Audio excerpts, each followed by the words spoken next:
This is when the men would fascinate her most, when they stopped, when they just were, when she could catch her breath and stare and ponder and judge and admire. He fell asleep rather quickly, and as they lay there, she felt she was a dragon, sighing warm air softly out of her snout, wings tucking themselves in oh so gently. A tamed beast. A nymph of sorts, spending her days blending with humans. A woman had once named her Cosmos, like the flower, like the stars. The woman told the girl that she reminded her of so many delicate little things. It seemed to always be the little things. Another dramatic huff and puff as she began to worm away from the stranger. Baby's breath, enchantingly, always bloomed in her hair and fell periodically like snowflakes.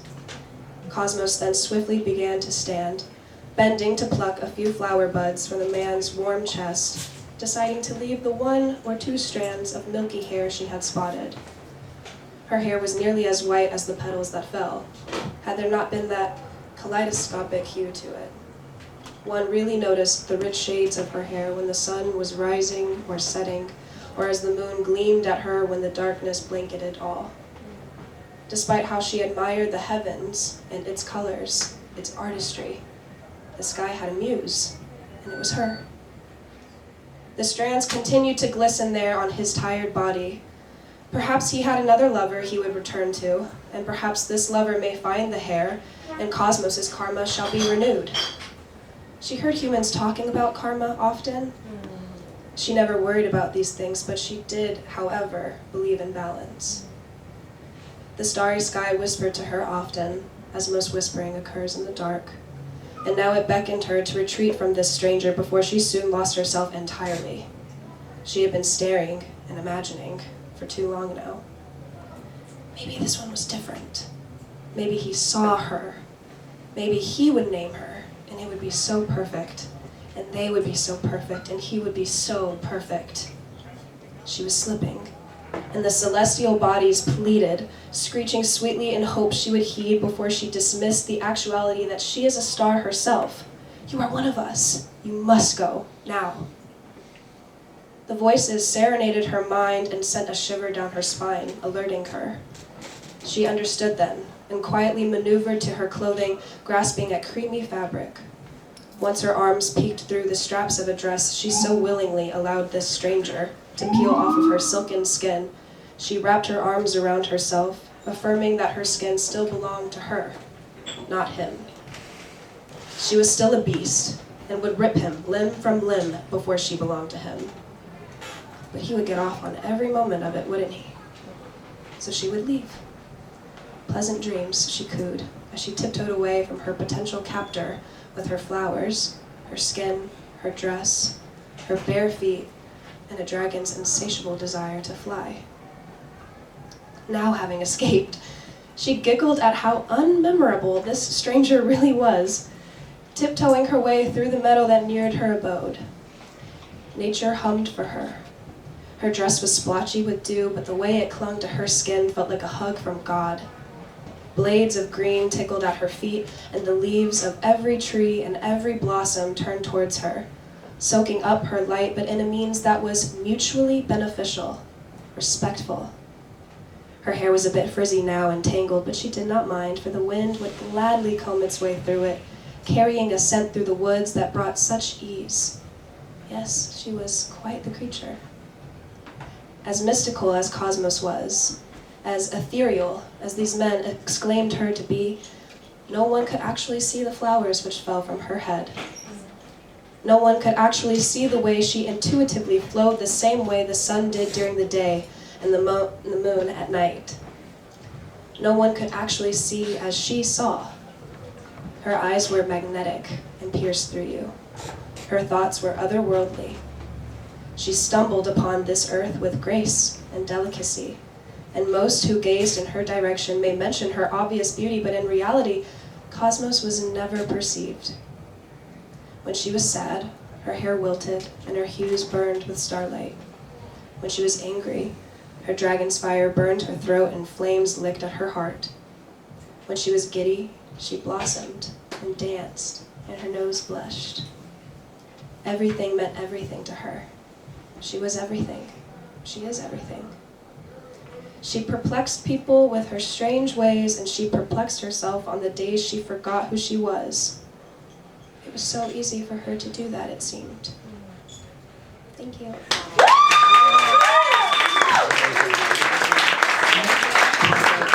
That was like intensely beautiful. B, everybody.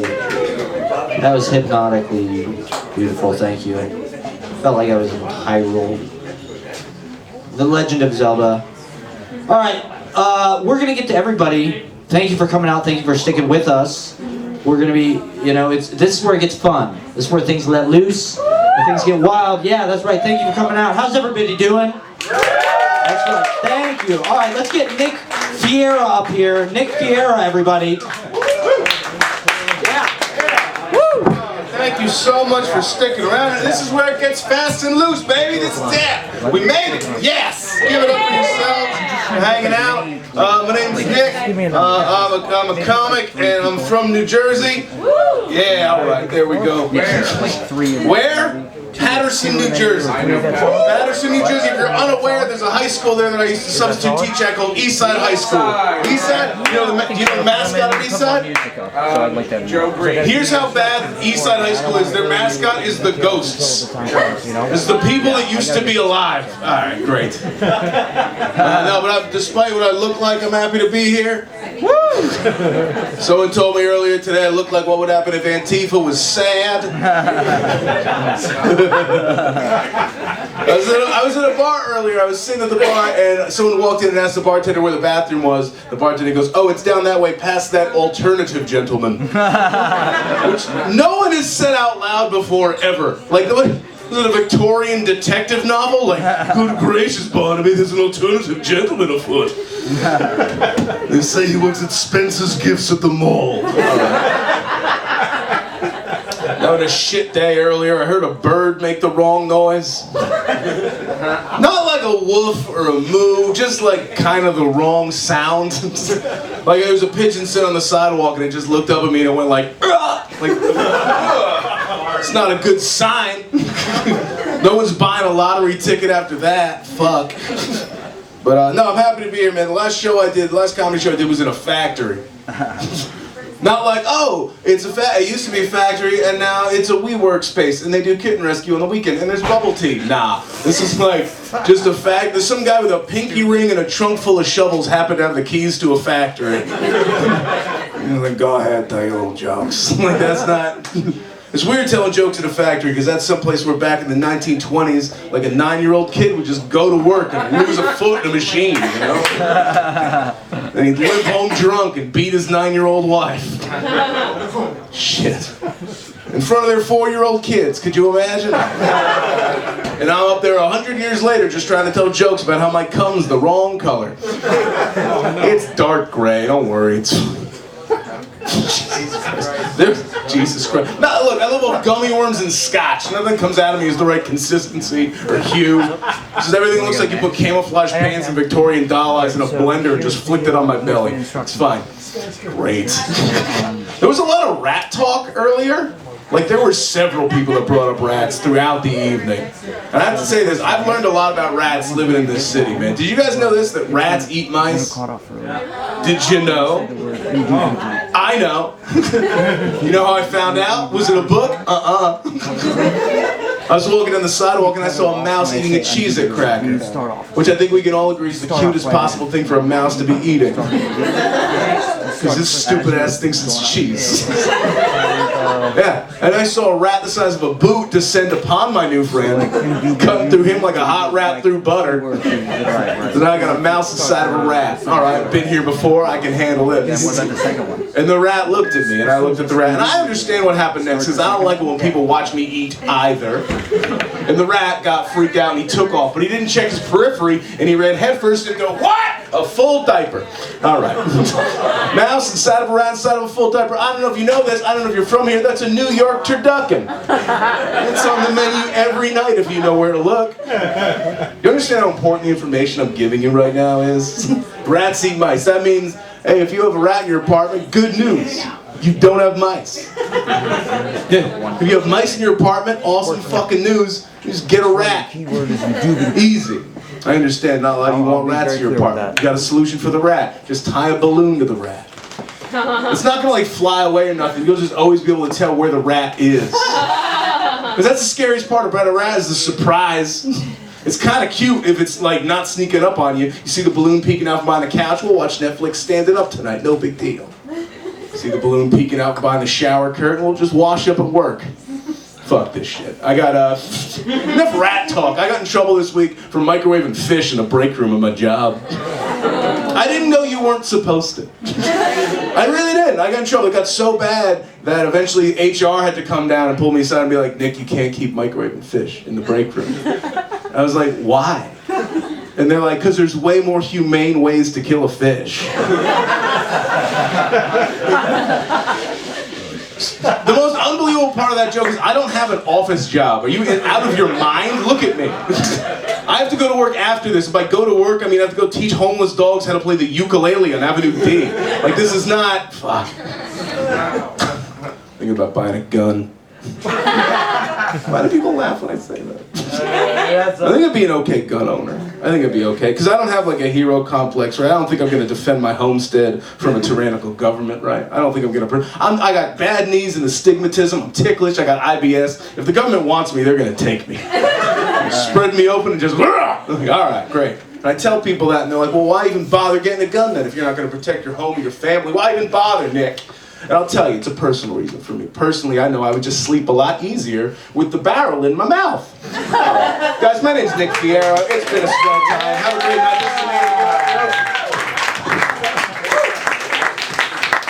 Nick Fiera, everybody. Thank you. Thank you for sticking around. Let's get Dante Kanter up here, everybody. Let's have a big round for Dante Kanter.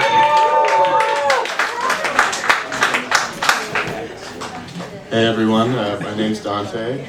Hi Dante. Hi, thanks for sticking around. I'm going to read 3 pretty quick poems. Let me just pull them up.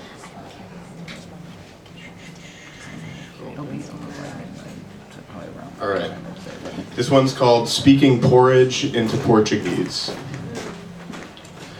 The colony whacked out the elderberry bush and peeped with teeth and eyes through to that wilder sea, down to the screaming bottom.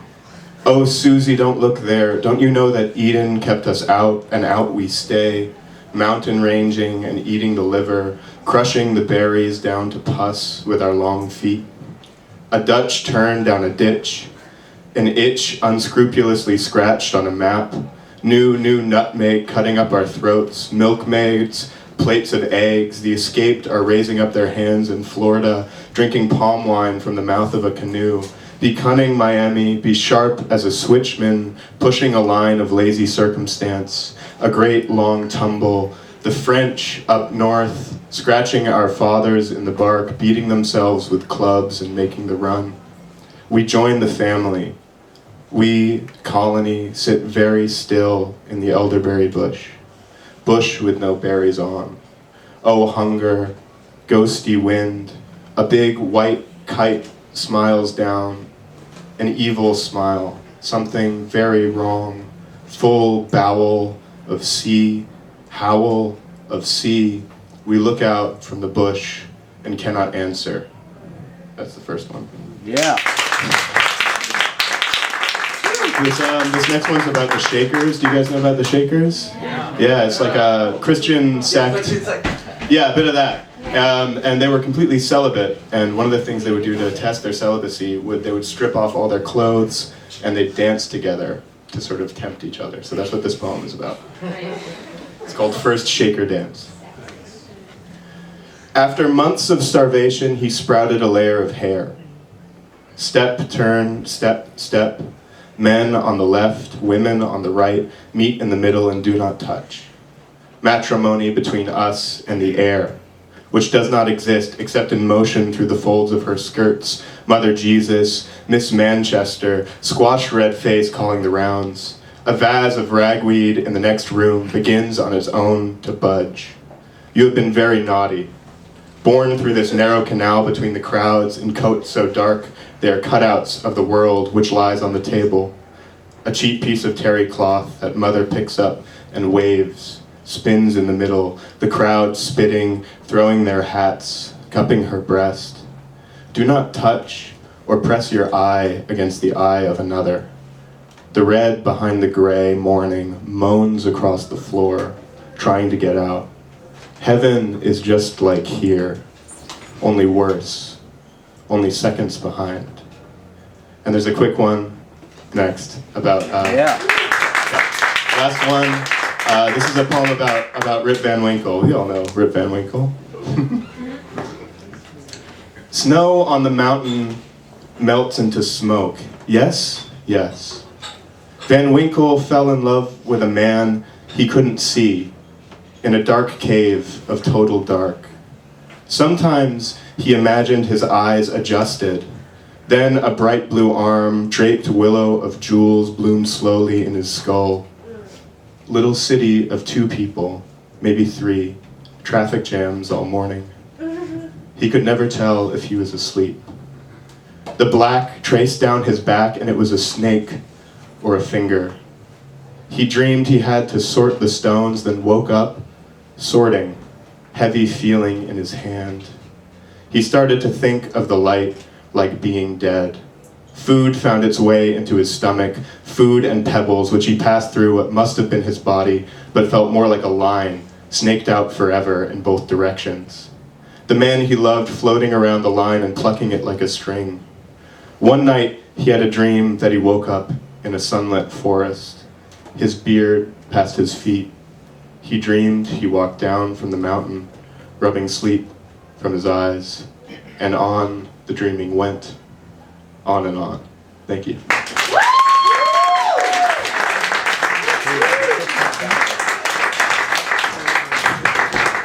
Dante Kanter, everybody. It's not downloading. Dante Kanter. Yeah, that was wonderful. Thank you for, that was great stuff. We'll get to it in a second. Can we get David Segovia up here to play some tunes for us real quick? David Segovia, everybody.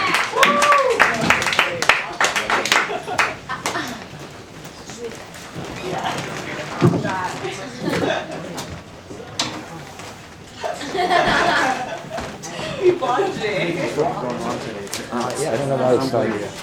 So what are we doing? What's going on? It's I don't know why. It's just not. It was just. Hi. I'm in the middle of something. Okay. Whoa, what are you in the middle of? I'm running this show. I'm trying to get to download this backing track for the performance. I was just about to go on, but Do you actually box me? I'm in the middle of something with that. Why don't you just send me a really fucking message? I was about to go, but we're having some technical difficulties. Yeah, I can come up with a solution. If you can Bluetooth into the thing. Wait, but did you actually block me? Yeah. So you just Bluetooth into the. Just check one, two. The poem I had on it first, though. Oh yeah, I don't know if it's Bluetooth. I shouldn't do that now. I'll do it now. Come on. Next. Hello, everyone. What's your name? My name is David. I'm gonna play an original song for you.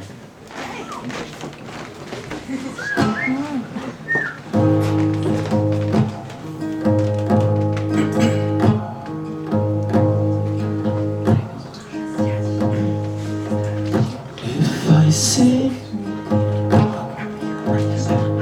I will sing you a song.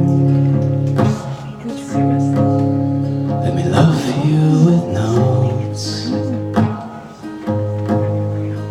Listen to this. Listen to me.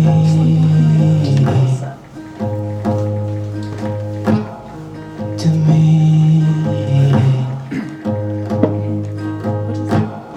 To me.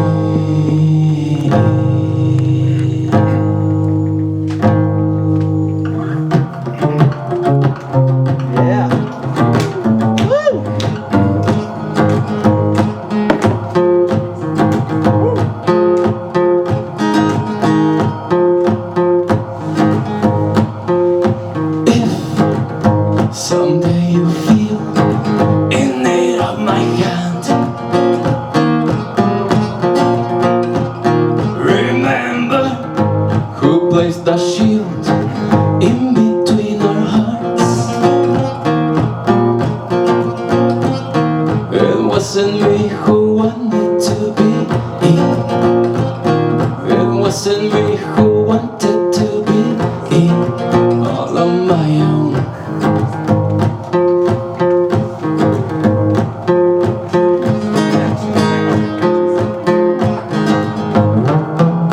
Save those lying lines, I won't buy them now. You fool me, I will let go. More shan't be allowed. It wasn't me who wanted to be. It wasn't me who wanted to be all on my own.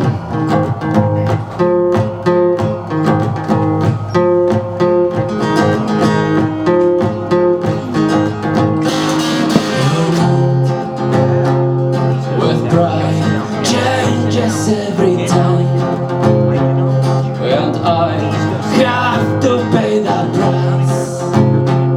You're fine once you get your answers, there's no need for mine. It wasn't me who wanted to be all on my own.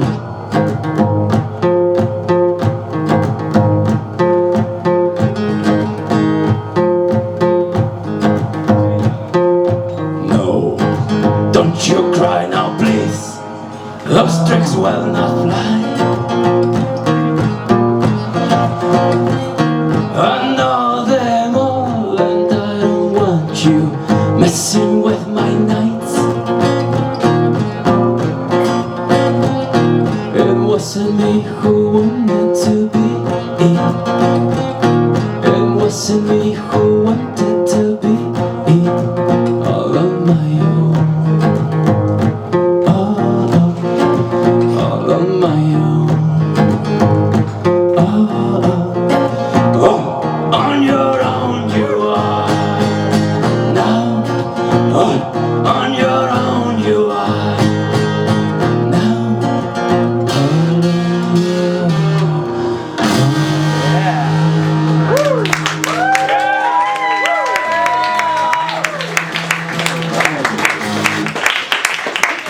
Thank you.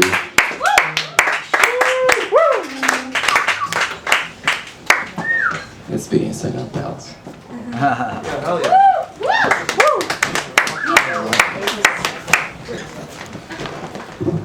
David Segovia, everybody. That sounds phenomenal.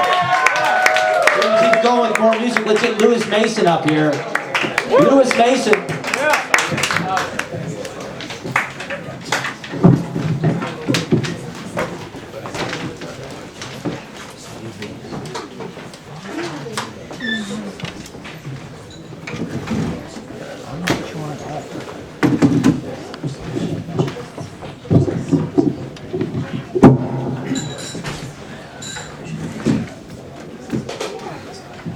Should I try to connect with the Bluetooth? No, but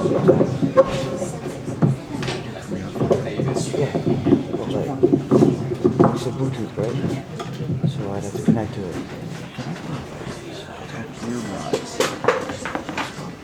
You're right. Yeah. What's going on?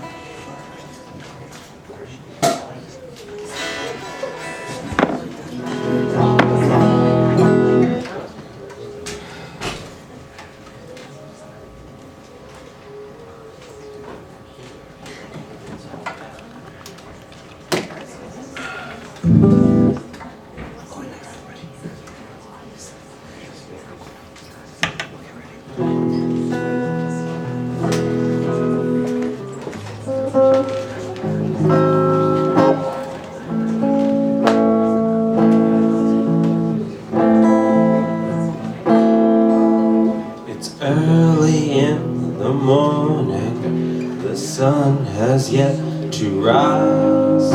I'm staring out my window with dreams still in my eyes for you. For you.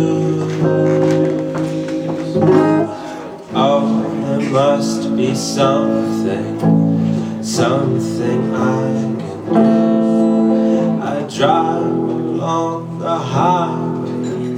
no traffic passing by. My thoughts feel so hollow and empty as the sky. And all along the harbor, the ships are sailing by.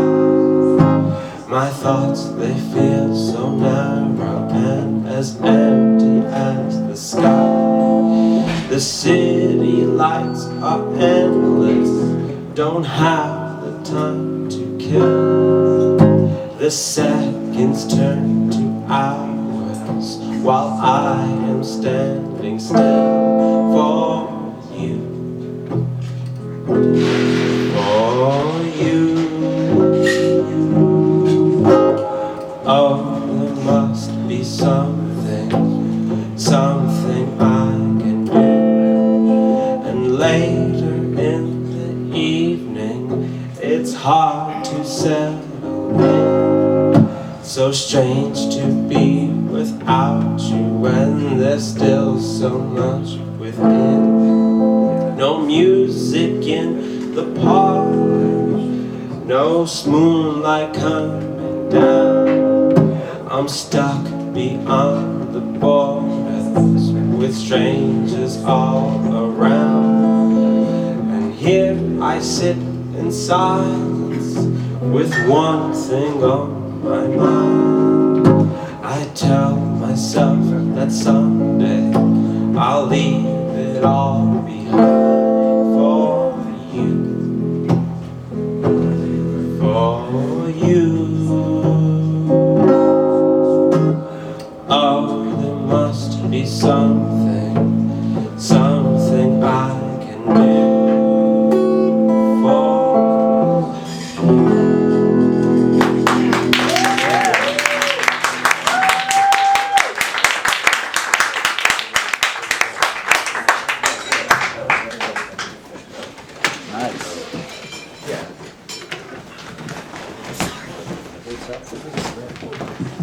Lewis Mason, everybody. Sounded great. It's just cool and mellow. And we're, like I said, we're gonna get everybody up. Thank you again for coming out. We got a lot more talent coming, and I think it's time for Zlad. Is Zlad out? Let's get Zlad up here. We're doing a poetry soiree on Friday at Zlad's Pad. Here's a little aperitif.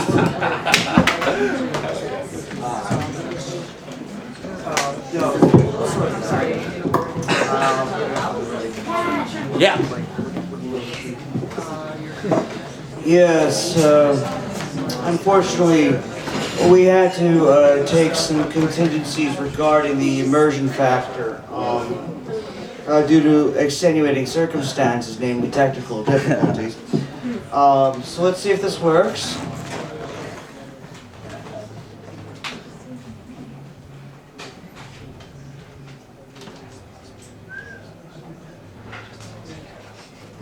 Are you plugged into the...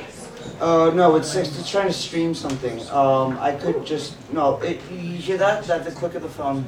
I could go straight to the downloads instead, I suppose. However...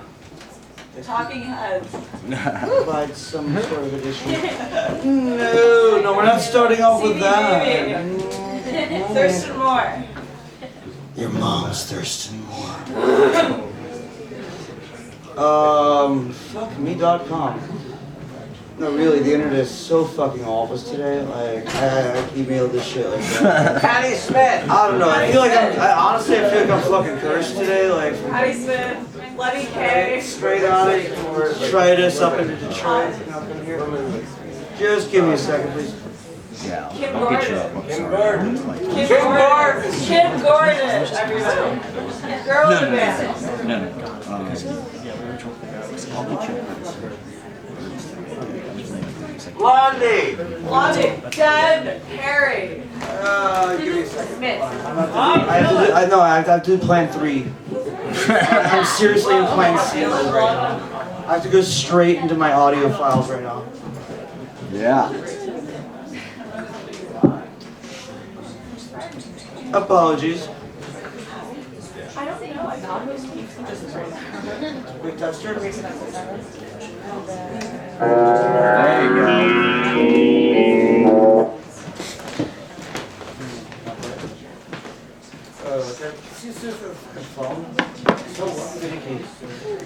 Finicky's weak.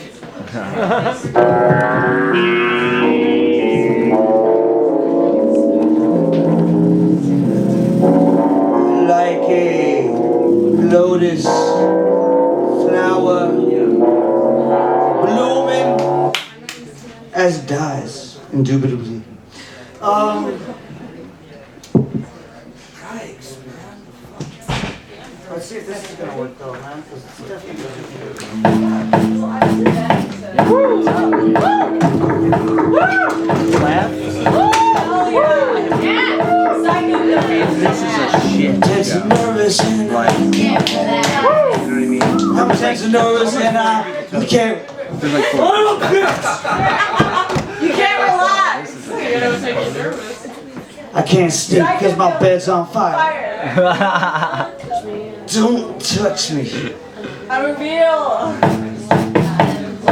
Say one more time, bitches. Come on. Bitches and dogs and rock and roll. No, seriously, no. No, seriously, no. I'm sorry. Do it. Do it. Fuck Android sometimes. If this was an iPhone, I would be already rolling. Like, sorry guys, I'm so. This is the first time this has ever happened. No, I'm actually serious. This is I unacceptable. just not know. I don't have any idea. Son of a bitch. What's to say?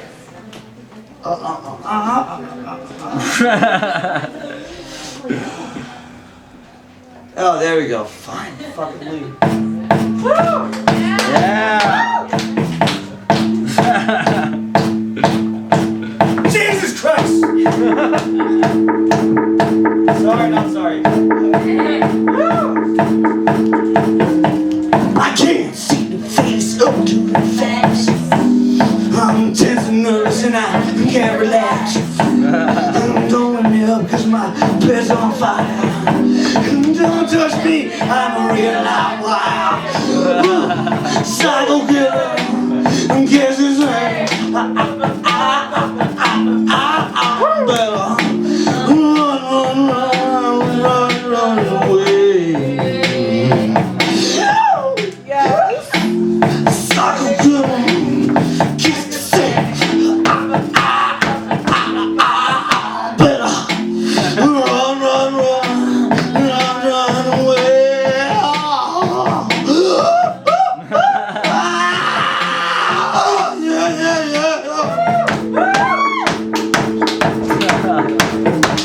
That is fucking. Yeah, start a conversation, you can't even finish it. You say all those things, you ain't say nothing. I'd like to say something, and I just keep quiet. You say something, no say deal. Psycho killer, just the same.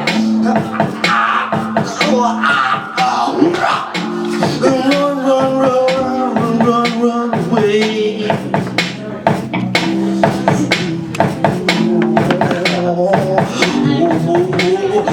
Here's the fucking French butter now.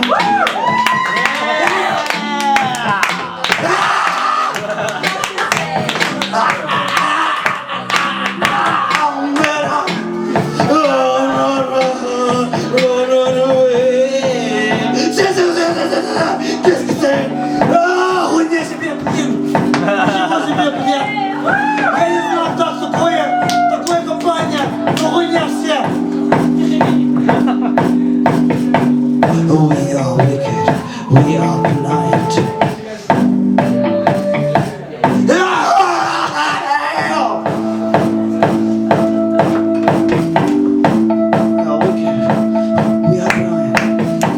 Sucking balls every time.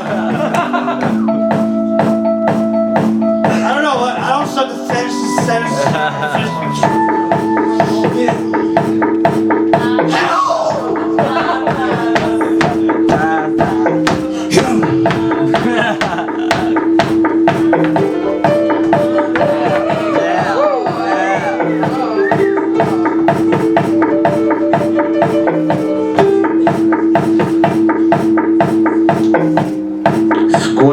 зарезал. Сколько перерезал. Time to figure out how to fucking stop this fucking shit.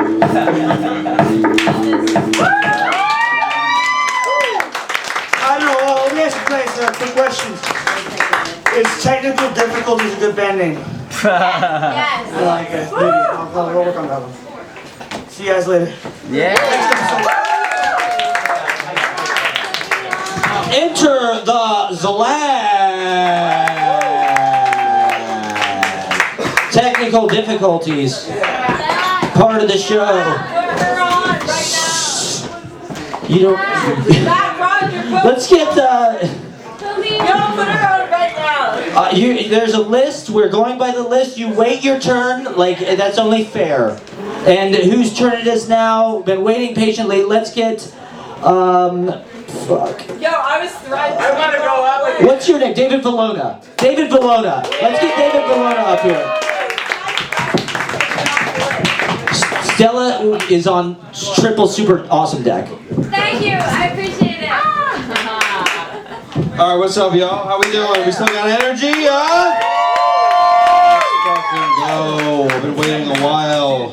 Been waiting so long, I got a pimple on my face. Okay, cool. Guys, I used to have this kind of an interesting job back in the day. I used to work for the Amish Mafia. It was like a pretty good gig, but the getaway cars were too slow, you know what I'm saying? Talking Fred Flintstone and a funny hat over here, okay? I just break rocks. Alright, you keep breaking rocks, man. Somehow you'll manage to have technical difficulties with a rock, I'm sure.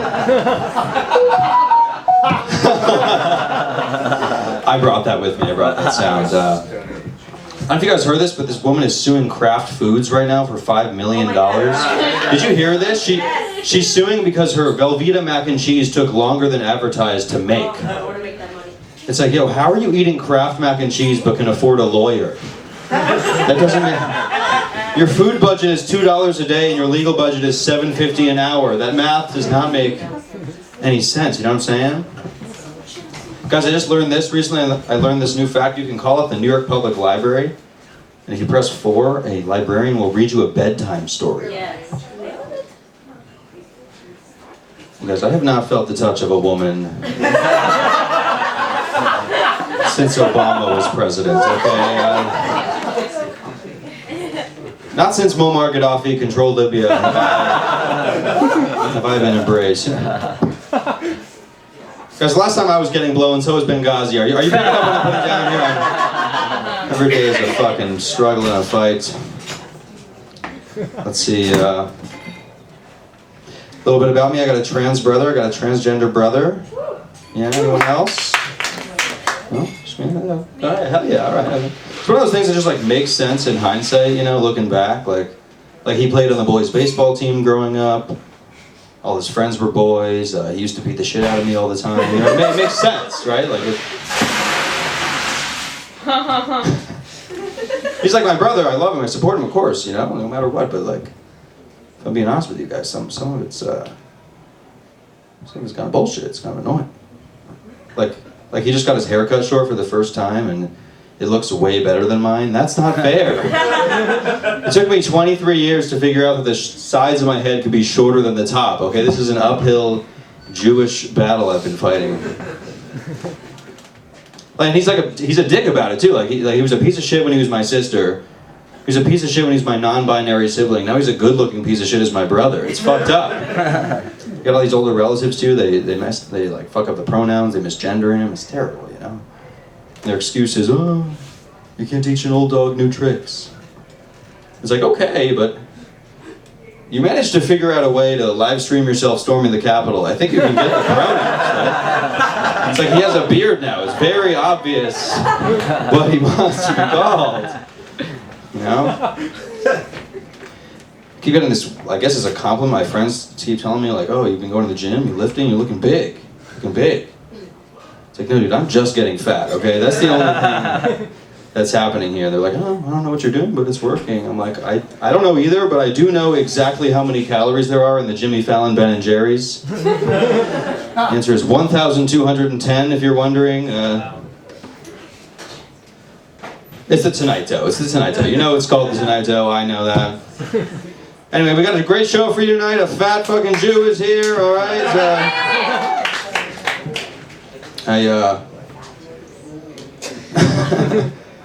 Went to this party. There was a fortune teller there. And like obviously I didn't have anyone else to talk to, so I went over there. And she was like, "Do you want a lipstick reading? Would you like to do a lipstick reading?" She had a bunch of different options. I was like, "No thanks, I'll just go for the tarot reading, just do the tarot cards." She flipped the tarot cards and told me I needed to channel my feminine energy. I was like, "Is this about the lipstick thing? I didn't mean to offend you, I'm sorry." And then like in the middle of the tarot reading, she just like flipped a card and very abruptly just ran away from the table. Turns out she was just going to the bathroom. She literally just, I was like, "Don't do that. You're making me very nervous right now." She came back with a tissue. She was just blowing her nose. I was like, "You're terrible at your job." I had no idea what she was, I thought she was going to open up the tissue and just like read the fortune, tell me my dog died. I was like, "I'm here because I don't have anyone else to talk to. You're making me piss my pants over here." Guys, in college, I used to date a really kinky poli-sci major. Yeah, our safe word was Klobuchar, which was, in hindsight, a regrettable, uncomfortable choice that we made. I'd have like her fist all the way up my ass, I'd be screaming for help, and somehow have to invoke this senior sitting United States Senator from Minnesota. It's like, last time I checked, there's no antitrust law in pegging, okay? Why do we have to bring Amy into this? Also, like, why do we even need safe words in the first place? Can't you just say stop? Right? Like, we're all adults here, right? Like, just use your bit, like, stop. Like, I'm bleeding now. Stop, please.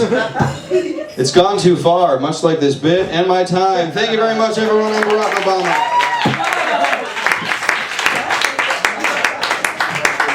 Barack Obama, the greatest president of our lifetimes. David Velona, everybody.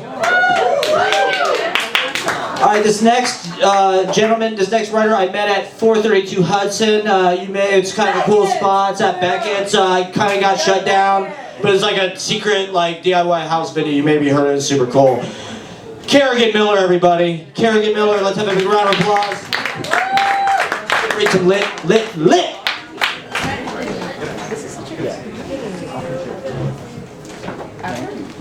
Yeah, the story was, I was talking to Matt, and I can't see anything. This is incredible. I thought I was telling him that I would come here as a fan, and instead I told him I was going to read. I'd had a few drinks, I think he had as well. But unfortunately for you, I actually did have some Lucy poems. Yeah. Which are on my Google Drive. Yeah. These don't have names. If you think of any, please let me know. So the first one, I went to the Hamptons with someone I was dating over the summer. I was doing the crossword with your sister, and you were in the jacuzzi, sunglasses on, hair tied back, putting figures in a spreadsheet. I loved you better than ever. I did love you more later, when you were sighing, my teeth grinding. But like I said, you were pretending it was sunny, and I was pretending I was busy. In fact, I was perfect animal lazy. A fat willow pours onto the deck. You tan better than I expect. I walk across the one wood, and you take your sunglasses off. Thank you. Yeah. You may be asking why I was dating a woman who had a Hamptons house, and am not now, and now I'm writing love poetry. And that would be a great question. I'm asking myself that as well, actually. And I'm not going to tell you what the second one's about.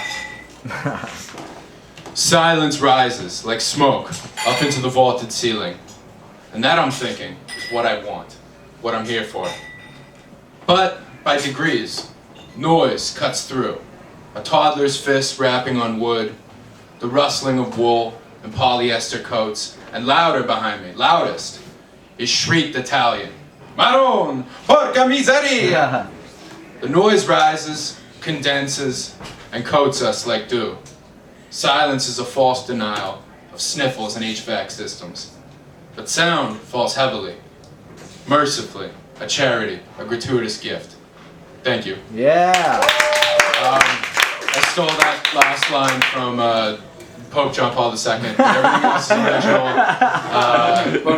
And I yield my time. Thank you. Yeah. Carrigan Miller, plagiarizing Pope John Paul, as it should be. We're going to have John J. Trause come up and do some amazing poetry. John J. Trause, everybody, from New Jersey. The Williams Center.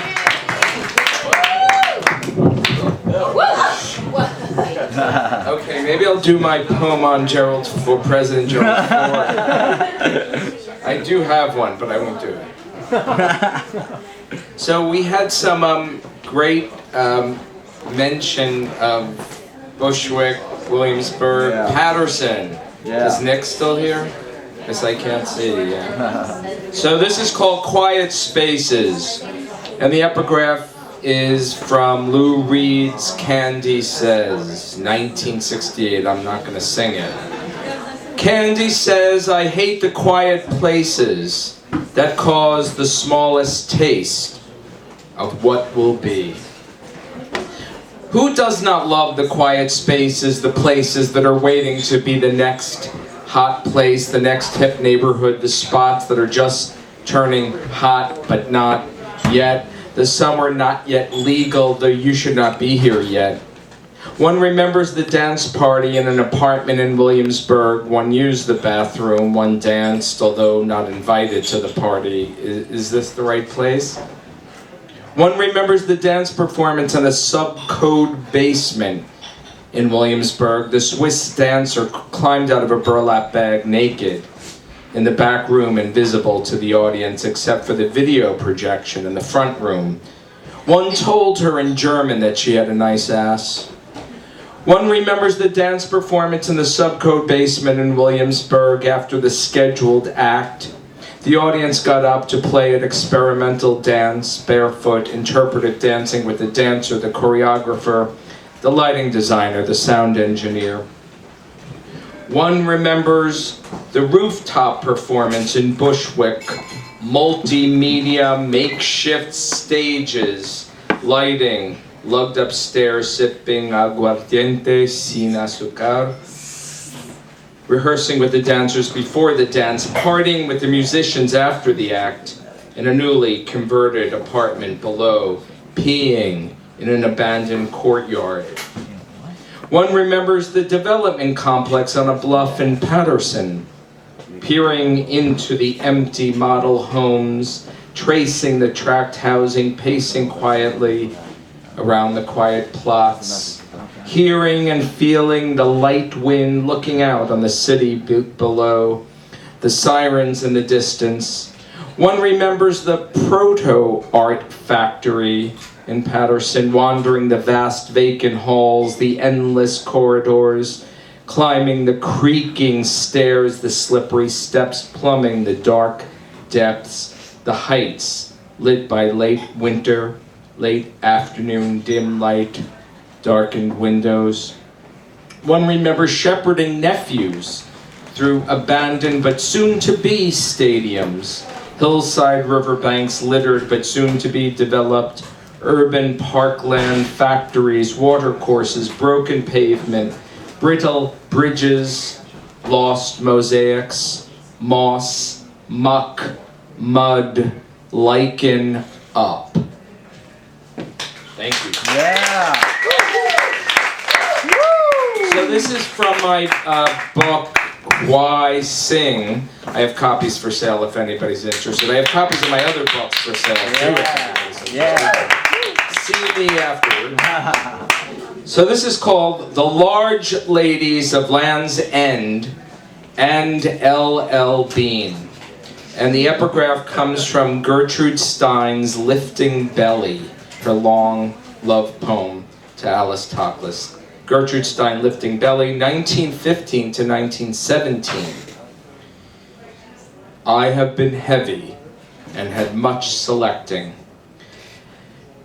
Because I am not satisfied by the limited palette of men's clothes, especially in turtlenecks, because I want a turtleneck in every shade without limitation and will wear them, because I want a turtleneck, traditional or mock, in every shade available, not just in men's, because traditionally the palette for women's clothes is far more vast and specialized, because I wear men's extra large and triple extra large in women's, because Land's End and LL Bean are most accommodating and do not ask questions, because Land's End and LL Bean do not ask questions but make assumptions, because Land's End and LL Bean engage in marketing techniques to zero in by choices. I receive mail order catalogs from Land's End and LL Bean and get promotionals online. I see the large women, tall of stature, thick of thigh, wide of waist, high of hip, in awkward poses meant to be casual and camera ready. They pose before the camera, and the large ladies who shop, they look at me in their capris and scarves and long coats, car coats, blouses, and yes, turtlenecks. They smile at me at their sport and work and play, displaying turtlenecks in every shade. Stone, vermilion, evening spruce, autumn sunset, brick, heather, aubergine plum, rich red, russet, elderberry, true navy, twilight purple, plum tart, ocean tropic, evening blue, teal, frost, heather, eggshell, sage, soft cherry, camel. Because I am not satisfied, I give thanks to the large ladies of Land's End and LL Bean for being large, for living large, for buying large, and letting me live large, or triple extra large, too. Thank you.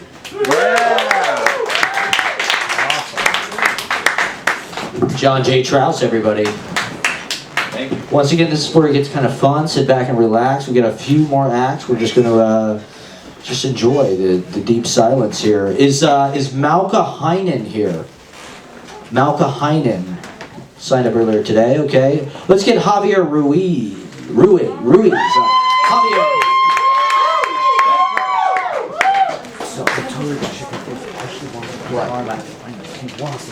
Oh my gosh. Do you mind if I Hey, pick up. Nice to see you back. Yeah, it was awesome seeing you, man. Thanks for coming out. Yeah. I like it. It's good. So, hello, my name's Javier Ruiz. I am a writer. I've been saying I'm a poet. I don't think I write poetry. That's like a new thing I've been realizing about myself. I write like really long stories, and, just talk. So we're gonna get real intimate. You know? Yeah. So I want to read two poems to you guys. One of them is horny, and then one of them is going to be incredibly not horny. So, you know, it's kind of like meeting me really fast. You're like, oh, and then you're like, oh, fuck. So, this first piece is called Raw. Relax. I sit down with you, same as always. I lay you down, kiss your sides, same as always. I cannot believe this fucking guy. Are we still friends? When my lips are on you?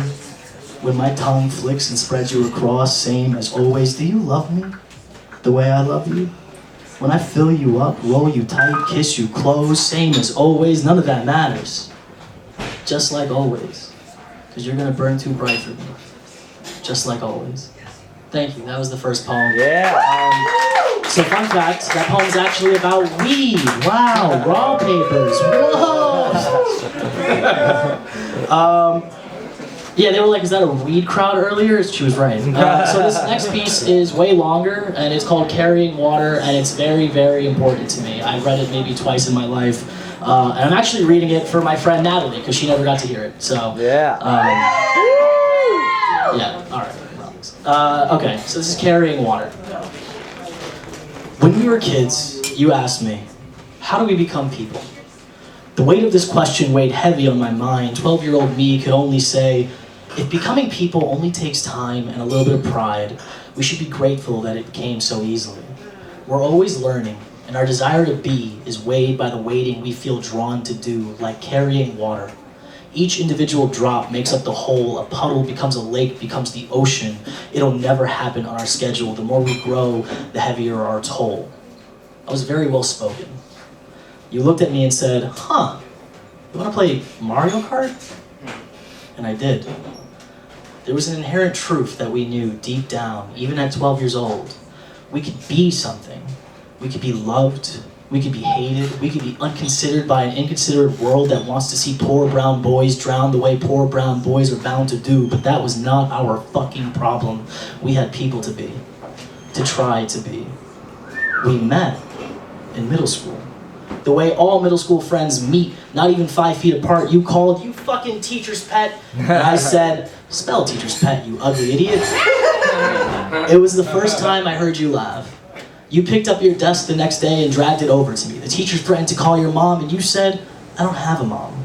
With a force so calm and violent, she let you get away with a warning. And there we sat, brown boys bound by blood and water, the first swell of a tide locked deep inside of us. We carried our water with pride. We learned in that class that collective nouns are an ocean of possibility. We became an implausibility of clowns mixed in with the dreamers, glued together by our hearts. And you taught me that those hearts can't break, only collapse under the weight of our own love. You saw me snort eraser shavings and told the teacher about it. I told the teacher that you were a lying scumbag who ate paste. I wish I let you save me from that eraser all those years ago. Erased my brain and tongue, scrubbed the good times with the bad. Brainwashing has never been a la carte. In high school, we learned about anaphoras. They taught me how to make sounds that made people smile. I wrote a story in high school and fell in love with the sound of clapping instantly. And somehow, instantly, you were gone. Like a thief on a starless night, the ocean turned to sand instantly. The promise of forever floating and family Thanksgiving dinners gone instantly. We do not go gently into that good night, but that good night had stories. Stories of people we wish we kissed over late night cookies with warm milk. Lakes of tears we cried on. Those same moonless nights are reflected back into us as the universe collapses. The stars shine their brightest right before they go out. And I know that this too shall pass, but I would have done anything to make you stay. We saw every possibility as wide and as deep as your mom, but we didn't see in those dreams that it would be away from each other. But moonlit dreamer, I'll be home tonight. Over cups of 2 a.m. coffee and 7 a.m. diner burgers, I will carry your water. They came with cups when they needed buckets, but I will carry their water. And you have missed so much of how I've lived. I have lived and lived and lived again, so I read my favorite lines out loud in hopes that the wind will carry it to you. I am too busy carrying our water. You always made the best shorelines. I would have created a tsunami if it meant you'd have to help me hold it back, but the bacon, egg, and cheese has gone up in price since then. We said we would never pay more than $2.50, but I'd pay those $4 instantly, just so I can think of you. My heart is collapsing, and yet, I still try. It's harder to write these days, but I still have to try. You said the tiniest dream that you try to make happen is worth more than the biggest dream you never attempt, so I am alive. I carried my water for this year and I did the impossible. I planted my feet firmly and I rose above that same water we spent our lives carrying. I learned I can carry this heart. Love doesn't understand distance, but it knows you and knows you're there somewhere, hearing my wishes, listening to my dreams. This poor brown boy got to be. And I know that you know that now a life lived in fast forward has made me tired. A life lived tired has made me lonely. A life lived lonely has made me miss you. But I know that you know that I know it was never going to be your fucking problem. Thanks, guys.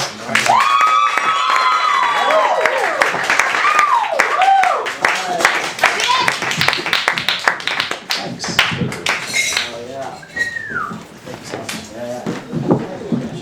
Javier Ruiz, everybody. That was awesome. J Boogie with the hoodie. Don't remember. That's right. We're all just going by our social media handles in the 21st century. There are no names. There's just ats.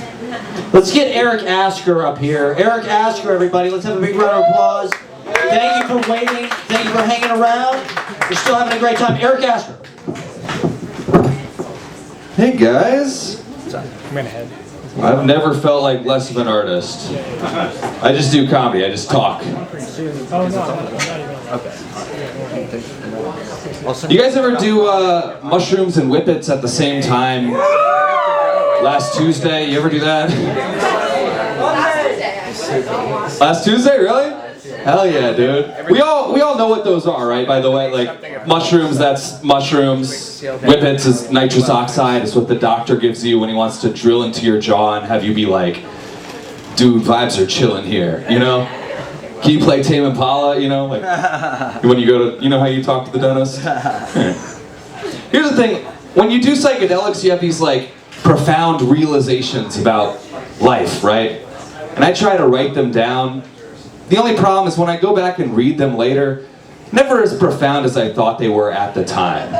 You know, like I think I'm on my Buddha shit. Like I think I'm writing down like, let your happiness be like the flame of a candle that can light 1,000,000 other candles without diminishing its own fire. And then I read it back and it's just like, there's no such thing as a bad sandwich, man. Is that a Matthew McConaughey quote? Like what? Like not only did I think that, I was like, I better get a pen and paper and write this down or else I'll forget how good sandwiches are. The reason I was doing mushrooms and whippets at the same time last Tuesday, been in sort of a spiritual funk lately. I went through a breakup recently. Yeah. Which is, thank you for your support, guys. I went through a breakup, which, by the way, is how you phrase it when she's the one who broke up with you. That's how that works, yeah. If I broke up with her, this joke would start with, who else is single? And then I'd shoot an air horn, rip off my breakaway pants, and just sort of gyrate for like a while, you know? You know, when someone breaks up with you, they've thought it through. They've had a conversation with themselves, you know what I mean? But still, as it was happening, I wanted to like talk my way out of it. You know, like, nah, babe, don't be brash. What if I just grew more emotionally in the next week than in the entire 3 years we've been together, you know? Like, what if I was like a different person? And she's like, that's what I want, a different person. It was a bad breakup for a couple reasons. First of all, when we broke up, the first 3 stores I walked into were all playing the same song. It was that one that's like, where did I go wrong? I lost a friend. And I'm just crying at Walgreens like, where did I go wrong? She was a good friend. And then also, we didn't have breakup sex. Which is, it's the best sex there is. It's the best sex. Because both people are trying their hardest. You know? You got one person who's like, good luck getting over this. That's how I do it. And then the other person's like, maybe if I fuck good enough, I can save the relationship. I know, I just haven't been kissing her ears right, you know? You know sex, guys? Don't act like it doesn't involve ear kissing. It can. She just popped up in my feed with her new man.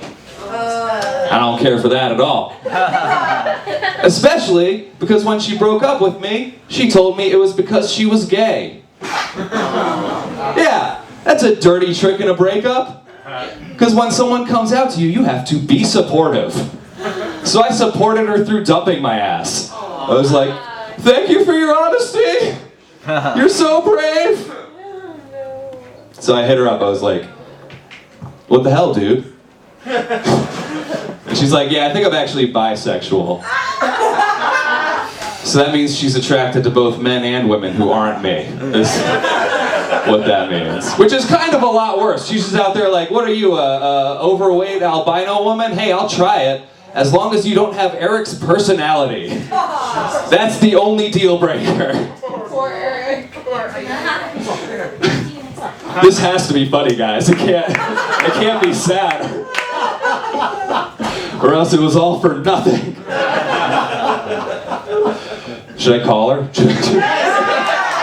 I'm not gonna fucking call her. You need to mute her profile. I did mute her profile after the whole other man thing. Yeah. Dude, yeah. What the heck, dude? That was my reaction.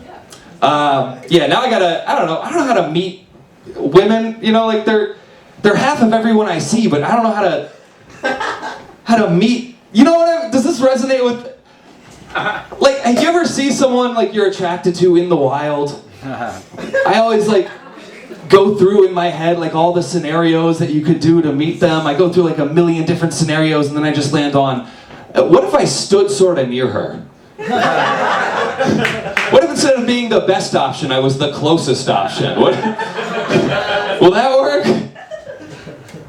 I don't know, I guess here's a true story. Here's how bad I am at meeting women. One time I was in a bar at a time in my life where I thought I could pull off leather jackets. And you ever do that? You ever like go on vacation, you're like, this is how I dress, right? Anyways, this woman comes up to me and she's like, can I buy you a drink? And I was like, it broke my brain. I was like, no, I buy you drink. I buy you drink. I buy you drink. And this is true. This is what she said. She said, I should just leave, shouldn't I? And then she did. And speaking of which, I have to leave. Thank you guys.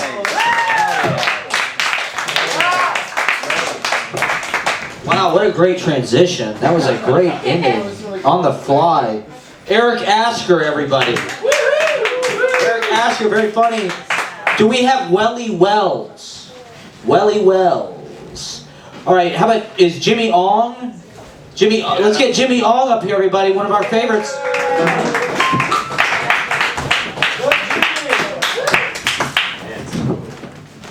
Hello, I was gonna head up. This is a game of fucking stamina. Yeah. Oh my god, I love it. Talking about drugs. Right? I turned last year. Oh yeah, so weed crowds. Anyone do acid here? Yeah. Yeah, fucking. I turned 40 last year and I did acid for the first time. Yeah, dude. I hated Van Gogh paintings until I did acid, and I was like, oh my god, I see the twirly whirlies. It's fucking amazing. I turned 41 this past weekend, and I fucking fed ducks. It's like not as fun or cool at all.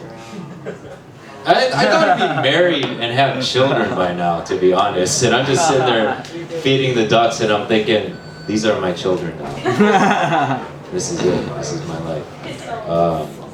You know, I don't mind being 41, to be honest. Yeah. But I'm sick and tired of people saying, "Oh, you don't look old at all." Yeah, tell that to my dick, dude. Show us your dick. Yeah, Jesus Christ.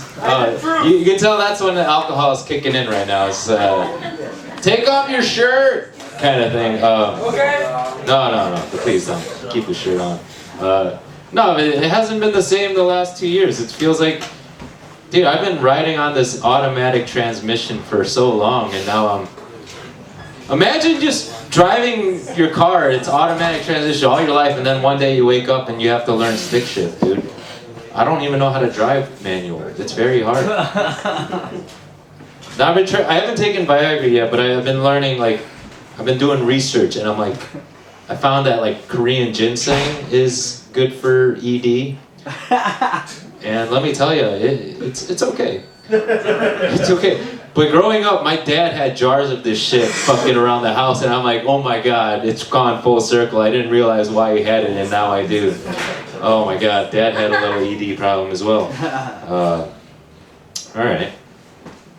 Can I talk about more? All right. Yeah. Also, you know, I fucking, you know what I hate about being old, man? Because I like to do emails and email consumer corporation things. Like I emailed Sparkling Water. I'm not going to talk about that, goddamn. I emailed Waterloo Sparkling Water Company. I'm like, your lemon lime doesn't taste as lemony anymore. Oh my god, I fucking hate my consumer email voice. It's so fucking dorky. I hate my life when I say that shit. It's fucking horrible. I got ghosted by them too. Like, this is the worst. I don't even date anymore. I get just ghosted by corporations because they don't want to hear my shit. I emailed Dunkin' Donuts asking them who actually eats the the coconut donut. It's fucking the worst donut. And if you eat that, you're the crazy person. You really are. All right. Whatever. Let's see. Oh yeah. So, yeah, I'm a Asian guy, and yeah, obviously. I'm a single Asian dude. I'm straight, and you know what? Dudes talk like all the time about how hard it is dating. You know what? It's harder to be an Asian guy dating because we have the worst reputations in the dating game. You know? Yeah, I hear those snorts. I hear that. Yeah, I don't want to have to say it, but I'll say it. Just those short tempers of ours. You know? I got an average temper though, I think. Pretty sure. Cause, alright, hey fellas in the audience, you guys ever do the little half pump teases? You know, you're not going full in, you're just going a little, yeah, okay, now you know. You're like, oh yeah, I did that. Yeah, no, this is how I think I'm okay. Because I was doing the half pumps and she was very tense, and I think she was like, I hope this isn't all you're giving. And then I gave it in, and then she was like, oh, thank God. And I was like, oh, sweet, I'm good. That's how you can tell. You do the half pumps, and then you give the full pump. Yeah, then you're like, you're good to go, baby. All right, I'm done. Have a good night. Bye-bye.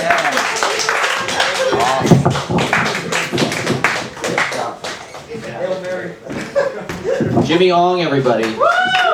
Look at you talking about real stuff, and you make it funny. Great stuff. Jimmy Ong. Is Frankie Hoy here?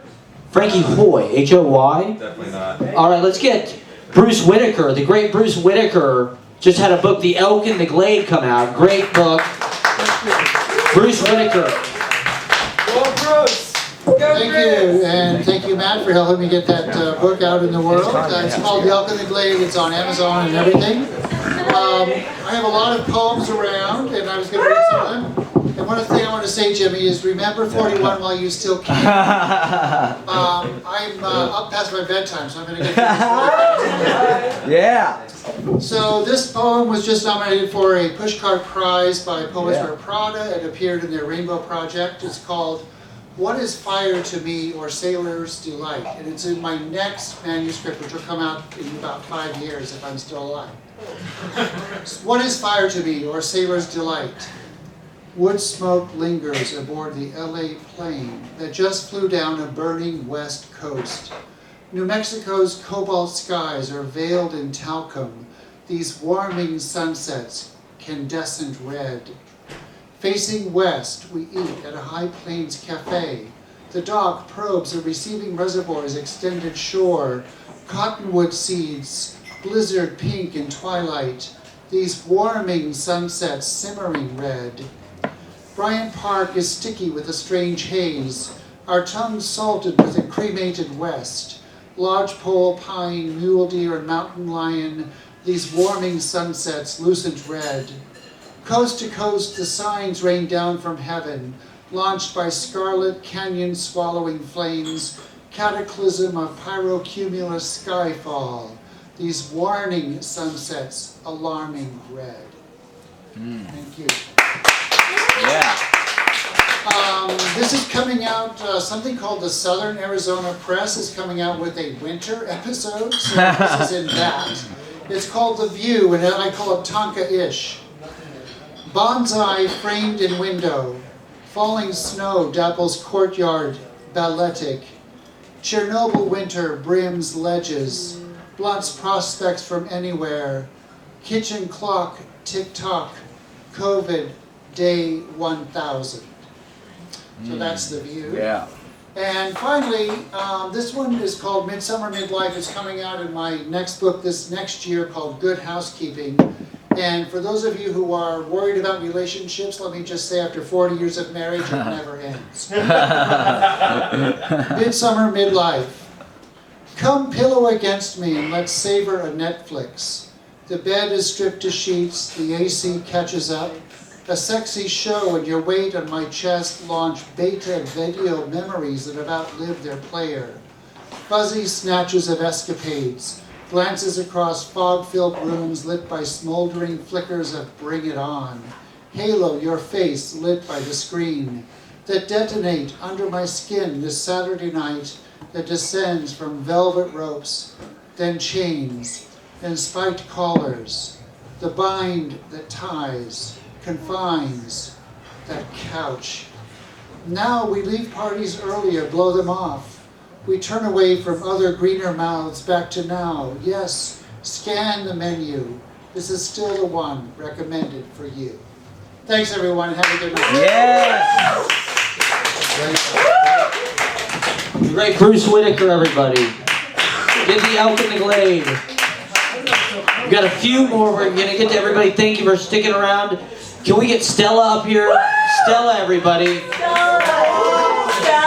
Zoom or dynamism? Stella. Stella. Stella. Stella. Oh, okay, strict. Okay. Stella. Stella.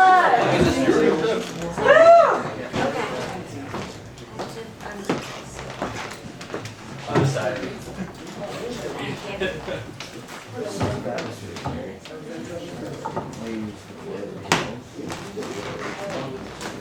It's a shitty case, I'm so That's sorry. okay. Don't be sorry for it. No, thank you.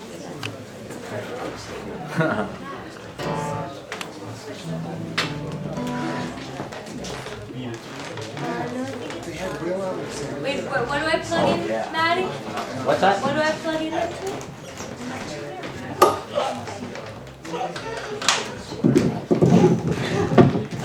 Stella, you should sing Psycho Killer. I can't top. That was already done. Alright, I'm gonna sing a Joni Mitchell song. Yeah.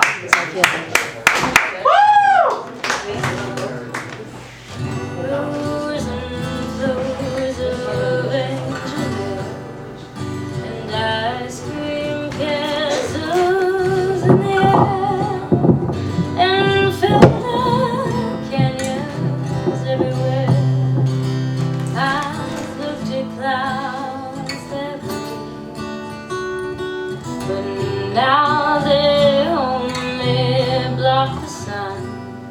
There rain and snow on everyone. So many things I would have done, but clouds got in my way.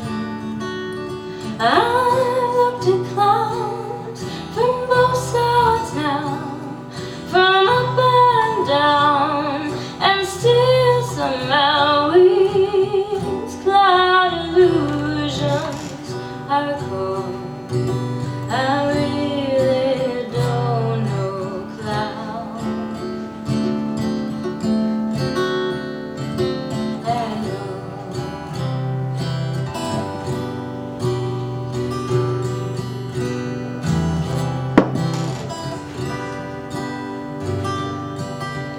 moons and Junes and Ferris wheels, the dizzy dancing where you feel as if every tale comes real.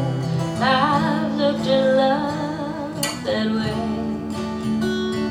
but now it's just another show.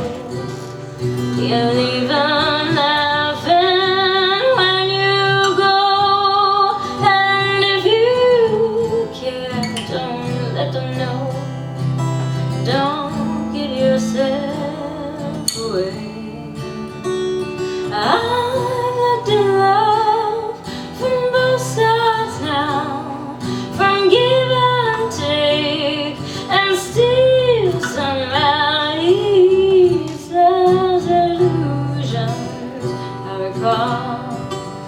I really don't know love.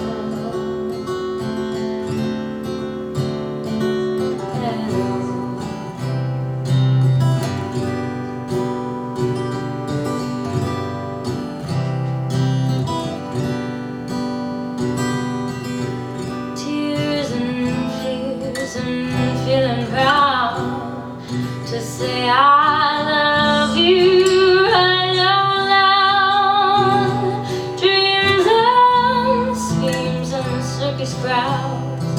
I've looked at life that way, but now old friends, they're acting strange.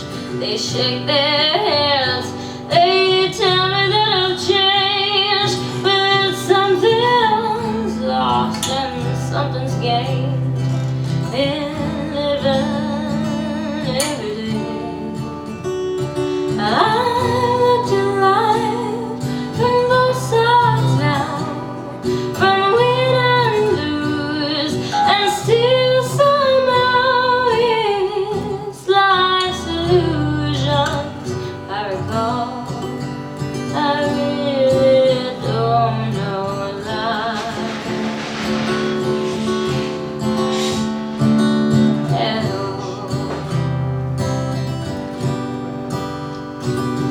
At all. I really don't know life at all.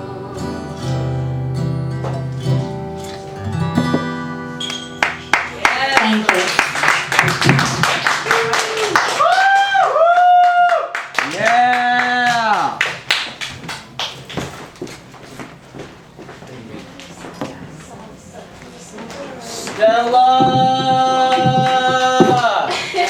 Stella!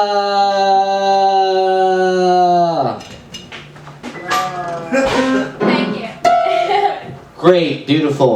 I think Joni Mitchell is better than Bob Dylan. I think Joni Mitchell. Agreed. I think Joni Mitchell is the best.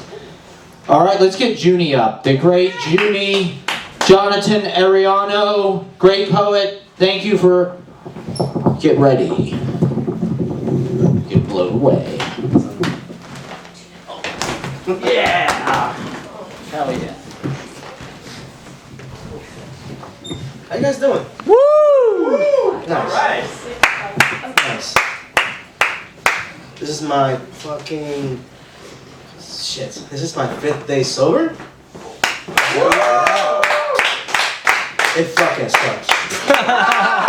No, I'm serious. This shit really fucking, it sucks. No. Get a shot at this, man. Appreciate you. I'm not staying sober forever. No, fuck that. I got, on the 21st, I'm getting fucked up. But until then, I'm sober. You got this. Thank you. This is my struggle to stay sober. That's the title. Stay strong when the first alarm you ignore goes off. The second a cheap shot to the jaw, here comes the third. Okay, time to get up. 17 to school, 124, another 48 to work. The bed creaks as we raise our heads, sitting up, staring at stained walls. The 4th alarm goes off. Shut the fuck up. Tossing my phone as I get up. One shit, one shower, 20 minutes apiece. Repeat. Check after check. Dreams. You're complaining again. 3:30 to 11:30. Hi, welcome to the 4-star hotel. Can I get your last name? Perfect. Can I see your ID and credit card? Thank you. How are you guys doing today? Was your flight okay? One after the other. Yo, I'm gonna take my 30. I'll be right back. What are you getting? I don't know. Maybe McDonald's again. Stepping into 50-degree weather from a warm lobby. Hate this shit, I muttered to myself. The drunks across the street from the Irish American pub come out, one after the other, after the other. Excuse me, I have a problem with my room. Oh no! Tell me what's wrong. Sounding concerned, caring, pretending. The duties of the job. What I applied for. Making X amount hourly. What fell upon my lap. Fixing the tie around my neck, straightening the white collar, looking into the mirror. Look at you. You fucking schmuck. 1 hour train rides back and forth, 50 hours every week, which isn't that much, but 50 hours working for another man. We all have to enter somebody. Sure we do, sure. 1:30 a.m., sound asleep. 1:17, another 48. The room dark but clearly, empty bottles, styrofoam plates, scattered clothes, covers the floors. What a tragedy.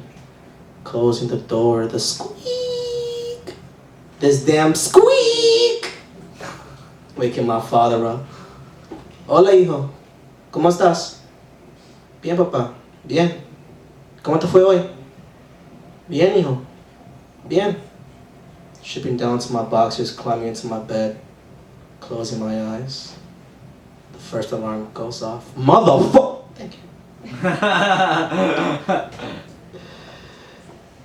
And this one, just for my grandpa.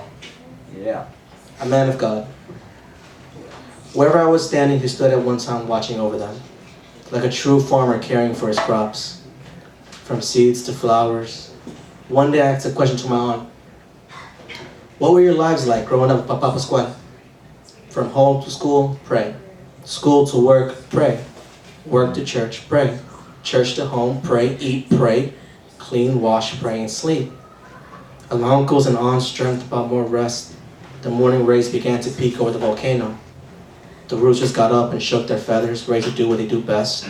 Already awake before the world, he watched over us as we slept, ready to crush any hope for a peaceful day, doing what he thought was best. Get up! You're nothing! You're nothing! Get up! The crack of dawn paused, the sky stayed purple and yellow. The rooster stayed silent until he stopped. Get up! You're nothing! Get up! Like a true father, standing underneath the devil's seat, taking the son's abuse, doing what he had to be done to feed 14 kids. Now it makes sense why he was hunched over in every photo. Life chipped at his lower back. Gravity punched him further to the floor. Prayers made him stronger, even if it hurt to go on his knees like a true man of God. Wherever I was standing, Papa Squad stood before me, watching over the land and everyone in it. Thank you. Yes! Junie, fantastic. I loved it. Sobriety, I think, really worked. Is there anybody that didn't get to go? We have one more reader on the list. Is there anybody that is bananas? Is Milky Bones here? Probably not. So is there anybody that wanted to go that did not get to go? Anybody want to play a song? One song. Okay. Well, we've got one more reader. Chaotic. We don't know what she's gonna say. She's unhinged. She's great. She's a genius. She's gonna take all our jobs. She's from Bennington.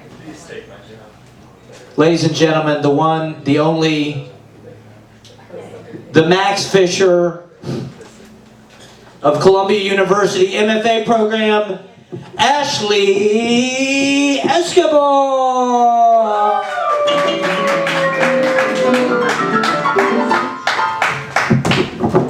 Do you guys want me to read a short story or a poem? I don't know. Poem. A poem? Or both. You guys like poetry? Yeah. I think poetry sucks. Poetry sucks. This is dedicated to Thurston Moore. He couldn't be here tonight. No, he can't be here tonight because he's at the ICU because his mom is in the ICU. Sorry. Okay? It's not funny. Okay? It's not funny.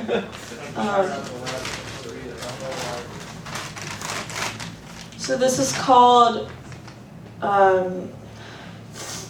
Abortion Bitch. Okay. I'm gonna sit down.